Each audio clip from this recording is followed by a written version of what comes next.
नमस्कार, prime news देख रहे हैं आप और मैं हूं आपके साथ रोहित उत्तम। हिमाचल प्रदेश में कुदरत का कहर जारी है। लगातार हो रही बारिश के चलते लैंडस्लाइड का जो खतरनाक सिलसिला शुरू हुआ वो अभी तक रुका नहीं है। शिमला में कई इमारतें ध्वस्त हो चुकी हैं। बारिश के चलते राज्य में कई लोगों की मौत हो चुकी है। आपदा से राज्य में अब तक 10,000 करोड़ रुपए से ज्यादा नुकसान की आशंका जताई जा रही है। ऐसे में अनेक सवाल हैं। आखिर हिमालय क्षेत्र में बाढ़ और बारिश से आफत क्यों आ रही है? आखिर हिमाचल में ही क्यों इतने लैंडस्लाइड हो रहे हैं? पहाड़ों पर शहर अंग्रेजों ने सलीके से बसाए थे। जी हां, शिमला, नैनीताल, दार्जिलिंग से लेकर उत्तर पूर्व में शिलांग अंग्रेजों ने की ही देन थी। शायद कम लोगों को इस बारे में ज्ञात होगा कि आज भी शिलांग को हिल सिटी का दर्जा दिया गया है। बाकी शहरों को हिल टाउन का। शिमला तो ब्रिटिश कालीन भारत की समर कैपिटल हुआ करती थी। गर्मियां शुरू होते ही वॉइसरॉय कलकत्ता से शिमला आ जाया करते थे। कालका एक्सप्रेस ट्रेन चलाई ही इसलिए गई थी कि हावड़ा से वाया दिल्ली कालका और फिर टॉय ट्रेन से शिमला। इतना करने के बाद भी ब्रिटिशर्स ने किसी भी पहाड़ी शहर का प्रकृति दोहन नहीं किया, क्योंकि उन्हें पता था कि हिमालय के पहाड़ कच्चे हैं। उनका व्यावसायिक इस्तेमाल किया तो वो ढह जाएंगे। यही कारण है कि जब तक अंग्रेज रहे ना यहाँ कभी बादल फटा, ना आफत की बारिश आई। जबकि आज से 125 साल पहले सन 1858 में ये बनना शुरू हुआ था। 2.5 फुट चौड़े ट्रैक में से गुजरती ये ट्रेन अंग्रेजों ने फिर इन पर्वतीय स्थल पर प्रकृति स्थिति से अधिक खिलवाड़ नहीं किया। वो हिमालय के कच्चे पहाड़ों की प्रकृति को समझते थे। जरा जरा सी खुदाई से यहाँ के पहाड़ धंसने लगते थे।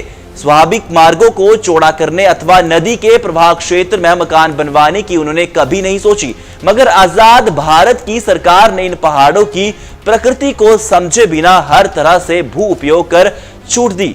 छोटे छोटे राज्य छूट पाते ही कमाई की दिशा में दौड़ गए। न सिर्फ नदी के प्रवाह क्षेत्र को घेरा गया, बल्कि पहाड़ों के मूल से लेकर शिखर तक निर्माण चालू हुए। नतीजा आप सभी के सामने है। मध्य हिमालय में सब कुछ स्वाहा हो गया है। अब तो सरकार बातें भी बात नहीं करती। हालांकि इस बारे में हिमाचल के मुख्यमंत्री सुखविंदर सिंह सुक्खू का बयान भी सामने आया। उनका कहना था कि जो प्रकृति का दोहन लगातार हो रहा है, ये सब उसका ही नतीजा है। तो वहीं जानकारी के अनुसार हिमाचल में शिमला और मंडी मनाली को वही स्वरूप दे सके जैसा कि पहले था, और इस क्षति का अगर कोई जिम्मेदार है तो वो है अंधाधुंध आधुनिकीकरण। सड़कों को चौड़ा करना और उन घाटियों तक ऊंची इमारतें फैला देना जो पहाड़ को सुरक्षित रखती थी। अब इस सभी के बारे में एक्सपर्ट्स का क्या जानना है, उसके बारे में जान लेना बेहद ही ज्यादा महत्वपूर्ण है। हिमाचल प्रदेश की सड़कों को चौड़ा करने के लिए पहाड़ों को ऊपर से काटा जा रहा है। इस वजह से भूस्खलन की घटनाएं लगातार बढ़ रही हैं। उन्होंने कहा कि पहाड़ी इलाकों में इंसानी गतिविधियां लगातार बढ़ती जा रही है। इस वजह से पहाड़ी का संतुलन लगातार बिगड़ रहा है। बारिश के मौसम में ये फिर बारिश के बाद पहाड़ों की नींव कमजोर हो जाती है। इसी वजह से पहाड़ टूटकर गिरने लग जाते हैं। तो वहीं कुछ एक्सपर्ट्स का यह भी मानना था कि भूस्खलन की एक बड़ी वजह वनों को काटना भी है। दरअसल पेड़ों की जड़ें मिट्टी पर मजबूत के साथ पकड़ बनाती हैं। इसके साथ ही पहाड़ों के पत्थरों को भी बांध कर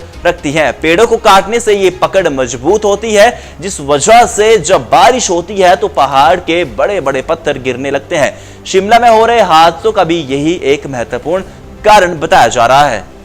आप सभी का क्या कहना है इस वीडियो को लेकर हमें कमेंट सेक्शन में जरूर प्रतिक्रिया दीजिएगा। वीडियो इन्फॉर्मेटिव लगी तो वीडियो को लाइक कीजिएगा। पेज पर नए हो तो पेज को फॉलो जरूर कीजिएगा। ऐसे ही देश में की तमाम खबरों के लिए देखते रहिए प्राइम न्यूज।